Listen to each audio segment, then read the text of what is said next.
Hello, everybody, and welcome back to another episode of the Rogue Agent Answers. My name is the Rogue Agent. Some people call me David Lewis, and every week I answer one of the many life insurance related questions that I've received from clients, from email subscribers on the daily email list. Questions floated to me from across the interwebs, in the comments sections, which I know you're not supposed to read, or just interactions that I've had with people in real life over the past 20 years, which is a long time. And some of these questions I just scribble down on scrap pieces of paper. Some of these are stuff I've written down on my phone. Some of it is on Post-it notes scattered all over the office. And every week I answer one of those questions. So if you'd like to ask your question, drop them in the comments section or join my email list for more life insurance tips and advice at monogenics.com. monegenics.com. Also, keep in mind that nothing in this podcast is or should be construed as financial, investment, legal, or tax advice. In fact, nothing that I say in this podcast should be construed even as insurance advice, as I don't give individual advice blanket just across the internet, unqualified, to random strangers. So if you need any of that stuff, contact a licensed professional that you know, like, and trust, preferably someone licensed in your jurisdiction. And now for this week's question. Can I increase or decrease my life insurance amount after it has been issued? That must mean the policy, after the policy's been issued. Okay. Short answer is yes. Though I'd say so decreasing your death benefit is going to be easier than increasing it. And there are many instances where changing the death benefit can cause problems down the road, especially if you are doing this max funding and a whole life or even ULs, I guess.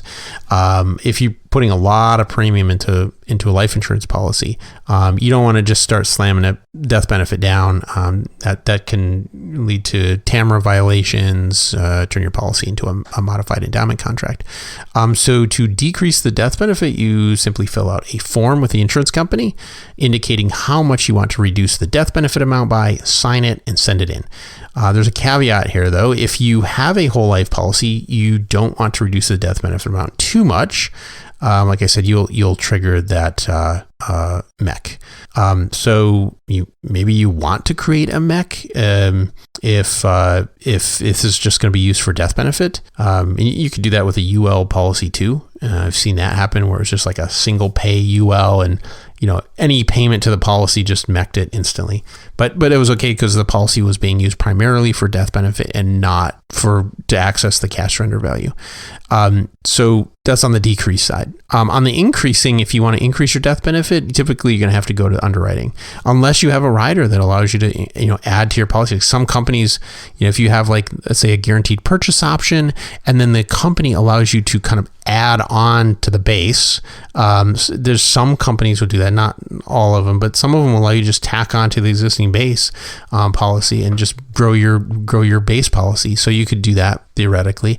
But typically it's going to be, you're going to have to go to underwriting to get increases. The only other way to increase the amount of death benefit would be to, add something like a term life insurance rider, maybe a paid up additions rider after the policy has been issued. Some of these riders aren't available after issue, though, so it just depends on the company and what you're trying to do. Anyway, I hope that answers your question. That's, only a couple ways you could realistically, I think, raise the death benefit after issue. So anyway, I hope that helps, and I will see you in the next one. Okay, that's it for this week's question. If you'd like to add your question to the list, just drop them in the comment section or send me an email.